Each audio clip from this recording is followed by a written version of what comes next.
everybody. I'm Dr. McInnes. I currently teach biology at Mary G. Montgomery High School, and I'm going to be with you for the next 6 weeks here on Wednesdays at 12:30 to go through our biology. I hope everybody is safe and at home, and let's have some biology fun.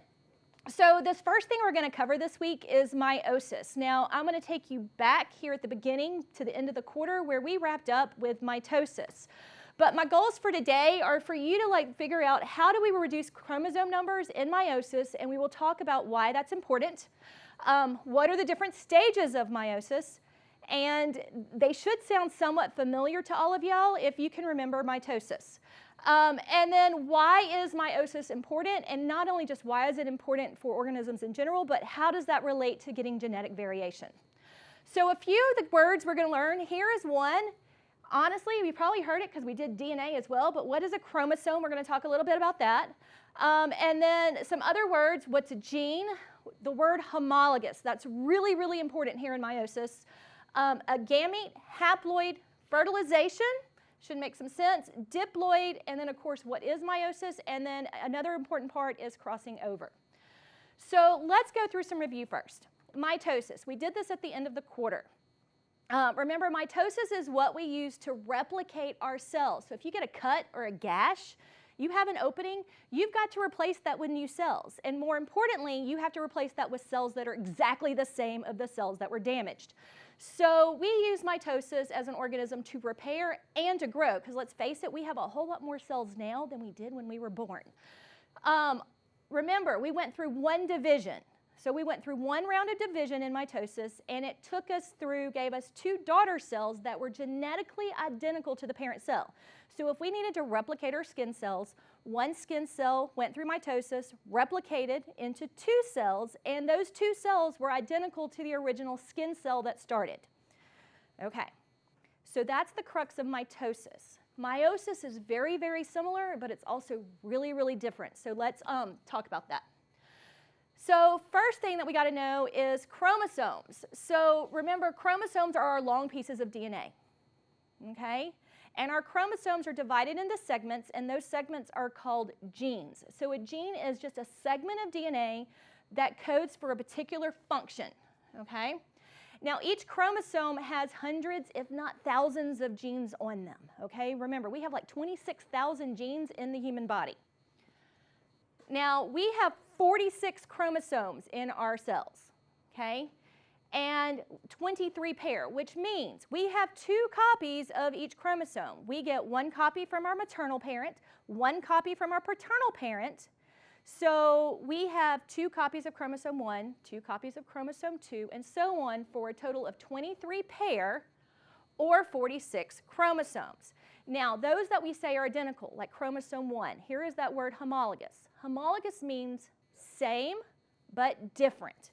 Okay, so here's a good picture of a homologous chromosome. We see we color-coded them in red and pink. They're the same size with the same band pattern, which means they have the same genes. They just might have different versions of those genes, which we'll talk more about that next week.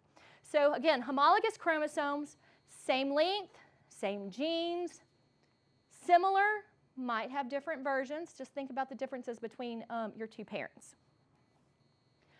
All right. Now, why do we have to talk about this chromosome number? Well, remember, I said in mitosis, we made genetically identical cells, which means we started with 46 chromosomes in that skin cell. When they replicated, we ended up with 2 new skin cells that had 46 chromosomes. Well, meiosis is where we make our gametes. Another word for gametes, sex cells. So this is how we make our sperm and egg cells. Okay, so we're going to talk about fertilization real quick. Remember, when a baby is made or when a new organism is made, you have a sperm and an egg cell come together to make what's called a zygote. And in that zygote then replicates and grows into a new whole organism. Well, if we use sperm and egg cells with 46 chromosomes in them, when they come together, we're going to have a new cell that has 92 chromosomes. That doesn't work so well. We need 46. So the role of meiosis is to reduce the chromosome number by half, and then that way you have a sperm and an egg cell each with 23, so when they come together, you now have 46 chromosomes in the new organism again. All right, so here are some more keywords we need to know. So we had 2 copies of everything. All right, we get one from maternal, one from paternal. If we have 2, there is a prefix here in this word that means 2. Hopefully you recognize di as 2. If we divide something, we're dividing it into 2 parts, okay? So di is diploid, or diploid means 2 copies. So we are diploid organisms, which means our cells have 2 copies of everything. When we go through meiosis, we become haploid, or half. Try to use half for haploid. So we divide our diploid number by 2, which gives us back to 23. So again, the role of meiosis is to take our diploid cells, chromosome number, divide it into haploid number, and then that way, when the organisms reproduce, you come back to a diploid number of 46. So again, real quick, we start off as a diploid, female, male, as 2N. N represents the number. So for us, our haploid number is 23. We're 2N, which means 46. We go through meiosis, which takes us back down to 23. During fertilization, the male and the female gametes come together. Remember, gametes just a special word for sperm and egg. And we go through fertilization, and you make the zygote again, which is diploid. And then what I always think is really cool is that at this point, starting off with 1 cell, this one zygote goes through mitosis, like we've already learned about, over and over again, as forming and differentiating into the specialized cells that make up the human body. Now, big thing, I mentioned before, mitosis goes through 1 division. Meiosis goes through 2 divisions. There's actually meiosis 1 and meiosis 2. All right, so just like mitosis, we start an interphase. Interphase starts off, remember, we have our G1, normal life of the cell. S phase, our DNA has to copy itself. Okay, G2, gap 2, this is where we make everything else for the cell to divide. Okay, so we've got our chromosomes replicating in S phase. We're going to get some condensation, and now we're going to enter in. So prophase should sound familiar. Okay, prophase 1 for meiosis is still chromosomes have condensed. Sister chromatids have joined together, so we see our X's joined at the centromere. Now, what is different? We have these are homologous chromosomes. Don't know if you can tell, but one has a capital F, one has a little f. So they're the same chromosome, different versions. Remember, one came from paternal, one came from maternal. All right, I've already joined these guys at the centromere, hence the rubber bands. The extra step here is that these homologous chromosomes join together in meiosis. So these guys line up on top of each other, forming what's called a tetrad. Okay, and you can kind of see it happening here. Okay. Now, as these condense, you can see these guys come in really close contact with each other. So if I have my 3 tetrads, they're here. These guys, I can't do it with socks because I can't unravel them, but these guys touch. And wherever these touch, they're going to swap DNA with each other. So now you're going to end up with, if you can see here on the smartboard where the red and the pink overlapped, in the next step, those where they've touched have swapped locations.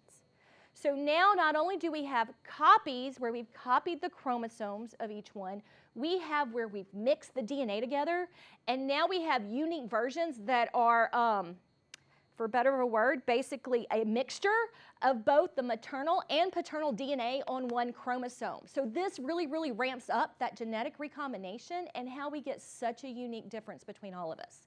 All right, so big part here, crossing over, where they change and mix up DNA occurs during prophase 1 of meiosis. All right, that is a big, big difference in meiosis versus mitosis, crossing over. We exchange genetic information. Now, just like mitosis here, we're going to line up in the middle. We have our tetrads that are lined up in the middle. Now, if I said all the capital letters were the paternal and all the lowercase letters were the maternal, just so you know, when I put them down here, I wasn't paying attention.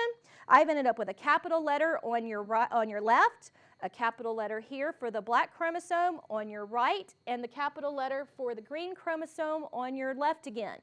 It is random on which side these tetrads line up. It could have easily been here. It could have also gone this way, okay? It is very random how they line up. So just imagine if you had 23 of these tetrads lined up, deciding which side, or randomly lining up, which side of the midpoint is these chromosomes going to line up. But just like mitosis, these guys line up in the middle. Anaphase. Now it does the same thing. Anaphase and mitosis, chromosomes pull apart, okay? Just like here, chromosomes pull apart, or actually in this point the tetrad pulls apart.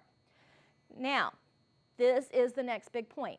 When we start pulling apart here, notice your sister chromatids, the X's, are still together. We have not pulled these guys apart yet, okay? They are still together. Telophase, just like in mitosis, we're going to have the nucleus form. We've got two separate cells, so we have divided in two cells. But, I just said, our tetrads are still together. Once the cells are separated through cytokinesis, we go right back into prophase 1 again, or prophase 2, excuse me. We go right back into prophase. This time, though, I want you to notice something. Remember how I said, these are copies of each other. These guys joined right after the synthesis phase. So if this was the paternal copy of chromosome 1, or chromosome 2, since we're using a different sock, we have chromosome 2 and a copy of chromosome 2. These are the same chromosomes, okay? That's important, because what did I do? If we started out with 6 chromosomes, 2 copies of each one, the diploid number was 6, we now have in each of these cells separated out, I've only got, if you count centromeres, 1, 2, 3 chromosomes. That's really, really important. After we separate in telophase 1, we are now technically at that haploid stage. We have cut our chromosome number in half. Okay? So, we're going to go back through prophase. So these guys are going to be attached at the centromere still. There's going to be a spindle that forms again. Your chromosomes are going to stay condensed. They're each going to line up in the middle again. Now this should look just like mitosis to you. There's no tetrad. These guys have just lined up straight down the middle. Anaphase. These guys are going to pull apart.